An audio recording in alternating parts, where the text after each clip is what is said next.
Bonjour, je suis Francisco, le créateur du jeu Trax. Un jeu édité par la Ligue pour la protection des oiseaux.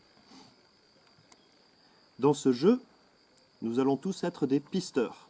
Il y a 2 modes de jeu et 3 niveaux de jeu. Dans cette vidéo, on va juste vous expliquer les bases pour démarrer rapidement sur le niveau le plus simple, c'est le niveau qu'on appelle citadin.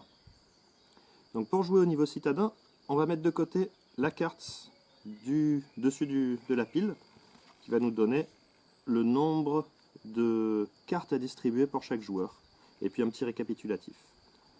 On va garder les 6 premières cartes qui sont les cartes animales avec les animaux dessus. On va enlever les 12 dernières cartes qui sont les cartes spéciales. Donc celles-ci on peut directement les remettre dans la boîte pour le niveau citadin. Et puis dans les cartes normales, ce qui reste, on va enlever les 12 cartes particulières que sont les pierres, les points d'eau et les humains. Donc 4 pierres, 4 points d'eau, 4 humains, on les enlève, on remet dans la boîte. Et voilà, on est prêt à attaquer le jeu. Vous allez voir, c'est très facile. On va faire une simulation sur 3 joueurs. Donc on regarde combien de cartes il faut distribuer. Et puis là on va en distribuer un peu moins même pour l'exemple. Donc tout d'abord on va mélanger les cartes animales. Et on retourne le paquet. Ça va nous dire quelle carte quel animal nous devons tous pister. Et donc là il s'agit du blaireau. Bien entendu, avant on aura pris soin d'apprendre tous ensemble à différencier les animaux grâce à leurs empreintes. Parce que c'est avec leurs empreintes qui vont être représentées dans le jeu. Tout le monde va voir qu'on cherche le blaireau tous ensemble. Là on est en mode coopératif. On va distribuer un certain nombre de cartes à chaque joueur. Ces cartes, donc là je mets 3 joueurs, simulation, on va les distribuer face visible. C'est un jeu ouvert. Et tout le monde va voir donc les cartes des autres joueurs. Bon, je vais m'arrêter là. Je mets la pioche à côté de la carte animale. Voilà. Et donc chacun, là, pour cette démonstration, a 3 cartes. Le premier joueur, c'est celui qui va avoir le plus de cartes à l'effigie de l'animal recherché, ici le blaireau. On regarde. Alors, anatomie d'une carte. Alors, vous voyez cette carte-ci, par exemple. La partie qui nous intéresse pour l'instant, c'est ce gros cercle. Et donc là, vous avez reconnu, c'est le renard. Donc là, on est sur une carte renard, c'est pas ça qui nous intéresse. Le jeu, pour faire simple, c'est un jeu de couleurs et de formes. Les 6 formes, vous les connaissez déjà, ce sont les 6 empreintes des animaux. À ça sont associées donc 4 couleurs, qui vont être ce qu'on appelle, en termes de pistage, les substrats, c'est-à-dire les types de terrain naturel sur lesquels évoluent les animaux. Le marron, c'est la boue. Le orange, c'est la forêt, on va penser à ces feuilles d'automne. Le jaune, c'est les champs, avec le maïs, le blé, le tournesol qui sont jaunes. Et la prairie, ça va être le vert. D'accord? Donc, forêt, champ, boue, prairie. Donc là, on va déterminer qui va être le premier à jouer. Donc, ce joueur-là, il a un renard, un chevreuil, un sanglier, pas de blaireau. Ce joueur-là, donc moi, j'ai un lapin, un chevreuil, un cerf, pas de blaireau. Et lui, il a un chevreuil, un cerf et un blaireau. Donc c'est ce joueur qui va commencer. Pour commencer, il va mettre au centre de la table sa carte blaireau. Et ensuite, on va poser le pion. Au début des règles, vous avez peut-être vu, la toute première mission, c'est de trouver son pion dans la nature. Donc ça peut être un petit caillou, un gland, une feuille, ce que vous voulez. Si vous n'avez pas encore mis les pieds dans la nature, prenez une pièce de monnaie, ça le fait très bien. Et ça représente les pisteurs. Donc on se met là. Ce qui se passe, c'est qu'on se déplaçait en voiture au début et on a vu la trace de blaireau dans la boue. On sait qu'il y a un blaireau par là. Donc on va commencer notre pistage ici. Et c'est ce joueur-là qui a mis sa carte qui va commencer. Et on tourne ensuite dans le sens horaire. Alors ce qui est très important à comprendre dans ce jeu, c'est notre main. Ce qu'on appelle notre main, c'est les cartes qu'on a devant soi. Alors elles ne sont pas dans notre main, elles sont devant soi, elles sont visibles de tous. Le nombre de cartes de notre main représente la distance qui nous sépare de l'animal.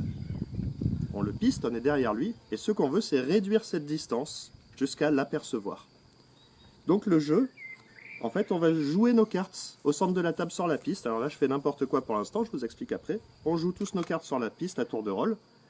Et la dernière carte que l'on pose, comme on a tellement rapproché la distance, on voit l'animal. Si je pose cette carte en dernier, je vois le lapin. Et je suis content, j'ai vu un lapin, parce que j'ai plus de cartes. Mais le jeu continue, vu que c'est un blaireau qu'il faut chercher et pas un lapin. Il y aura des systèmes de pioche ensuite pour revenir en arrière, on verra ça après. D'accord, donc le but du jeu, c'est de garder une carte blaireau à poser en dernier. Et il suffit qu'un seul joueur pose la carte blaireau en dernier pour faire gagner toute l'équipe. Donc comme c'est un jeu ouvert, il va falloir s'entraider.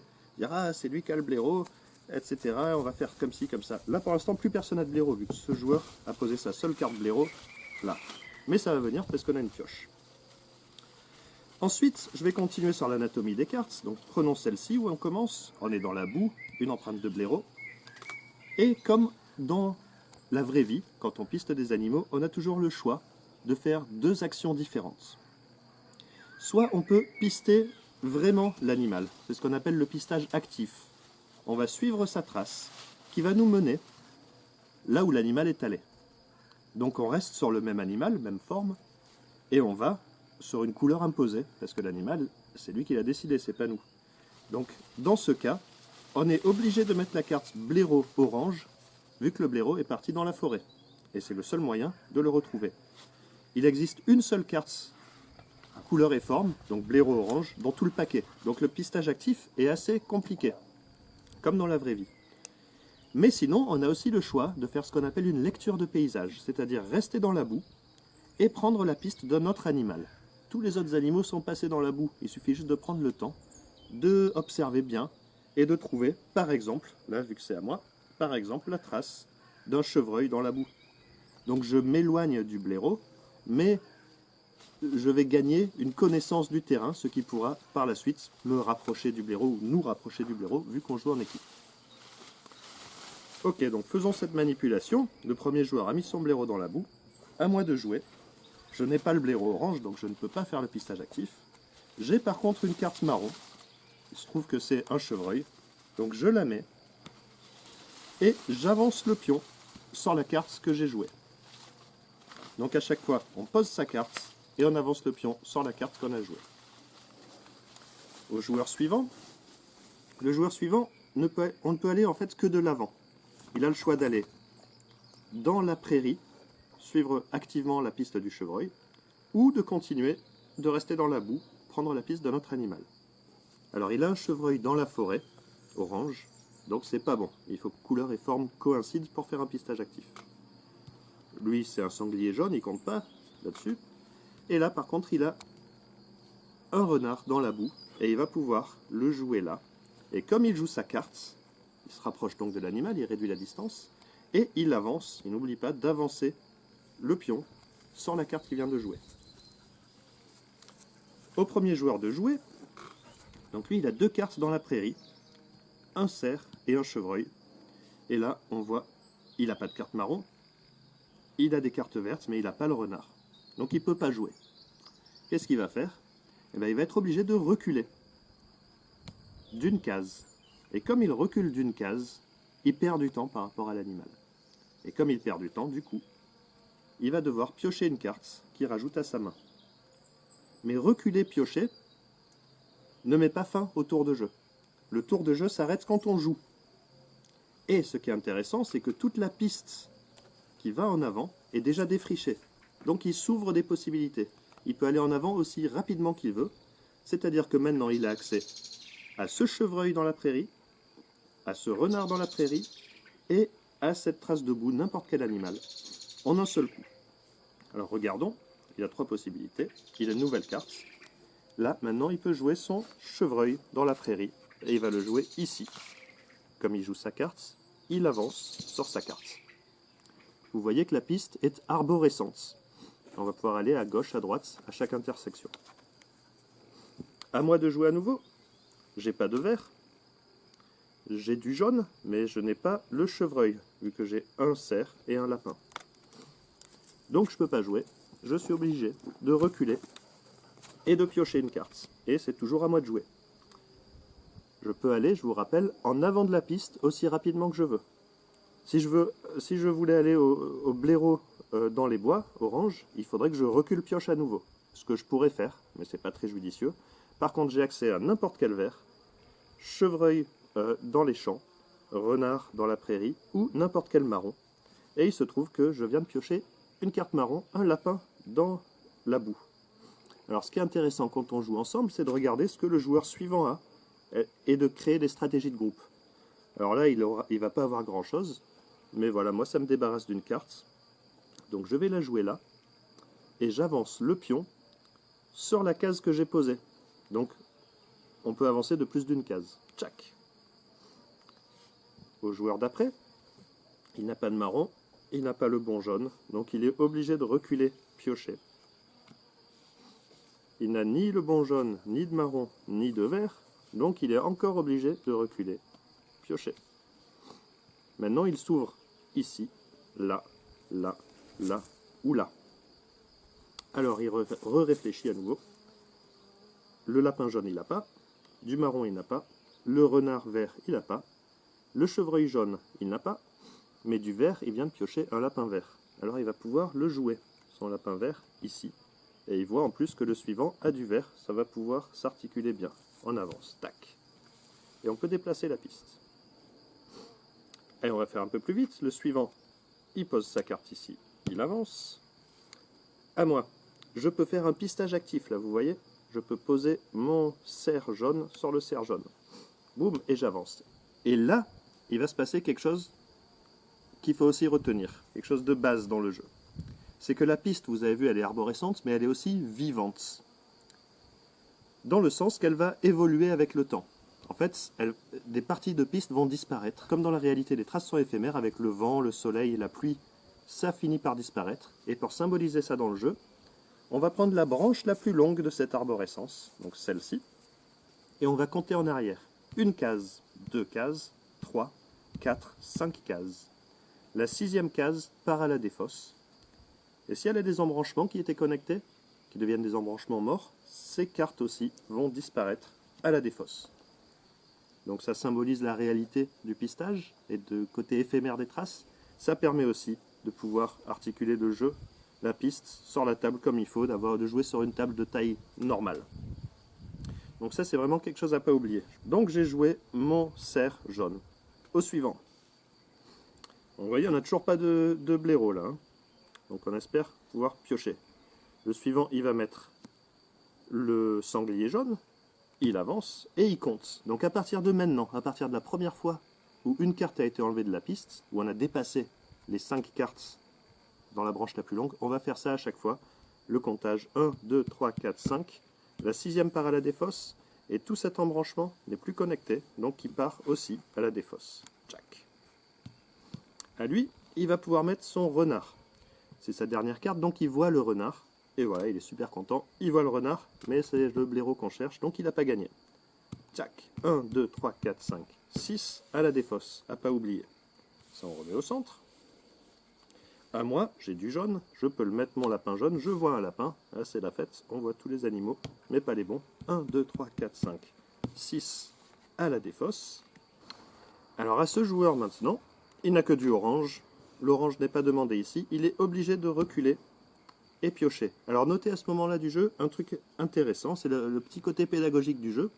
Tous les dos de cartes sont différents et représentent une situation de pistage réelle qui nous donne des indices sur la couleur et la forme du recto. Donc, par exemple ici, c'est un pré, donc on sait qu'on va être dans du vert. Et un animal qui retourne, qui fait des trous dans un pré, de nombreux trous dans un pré, ça va être le sanglier. Donc là, on est sur un sanglier vert.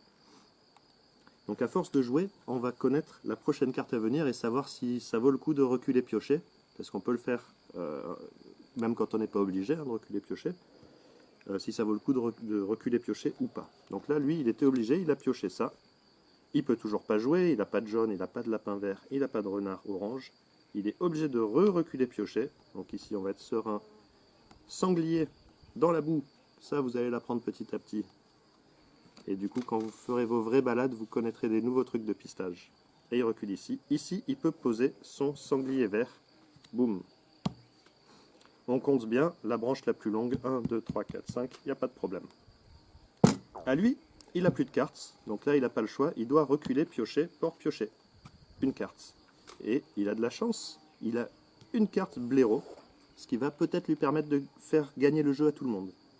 Sauf qu'il ne peut pas la poser, parce que là c'est du sanglier demandé et du renard demandé, en avant. Donc il ne peut pas jouer, il est obligé de reculer et de piocher à nouveau. Est-ce qu'il peut jouer? Ben oui, il peut jouer son cerf marron ici. À moi, je suis obligé là de reculer, piocher. Et là j'ai accès donc en avant, ici, hop, j'ai accès en avant ici, là, là, là, là, là, ou encore là. Donc je vais avoir moyen de jouer là. Alors maintenant, il va falloir être stratégique, parce qu'on va essayer de faire gagner le copain qui a presque fini. Si je joue le chevreuil jaune ici, lui va pouvoir jouer le chevreuil orange sur la suite là, et on va être sur du orange, et on va pouvoir gagner le jeu comme ça. Vous allez voir. Je joue le chevreuil jaune, j'avance sur la carte. Je compte 1, 2, 3, 4, 5. La sixième part à la défausse. On remet le jeu au centre. À lui, donc comme on a prévu, il prend le chevreuil orange, il le met là, il avance, il compte 1, 2, 3, 4, 5. La sixième part à la défausse. L'embranchement mort part à la défausse. Et à lui, et ben voilà, il peut poser son blaireau orange. C'était sa dernière carte, il a vu le blaireau, on a tous gagné. On fait un check, tchic, tchic, tchic, avec le signe du blaireau qu'on retrouve sur la carte, donc comme ça. Et on est content, on a tous gagné. Voilà tout ce qu'il y a à savoir sur le niveau citadin. Pour les niveaux supérieurs, en additionnant les cartes spéciales et les cartes particulières, vous pouvez vous référer au livret de jeu, qui vous donnera tous les détails. Voilà, j'espère que cette petite vidéo vous aura permis de démarrer rapidement avec Trax et ensuite de découvrir les niveaux plus évolués pour rentrer vraiment dans des mécaniques plus subtiles et dans du pistage plus subtil également. Amusez-vous bien!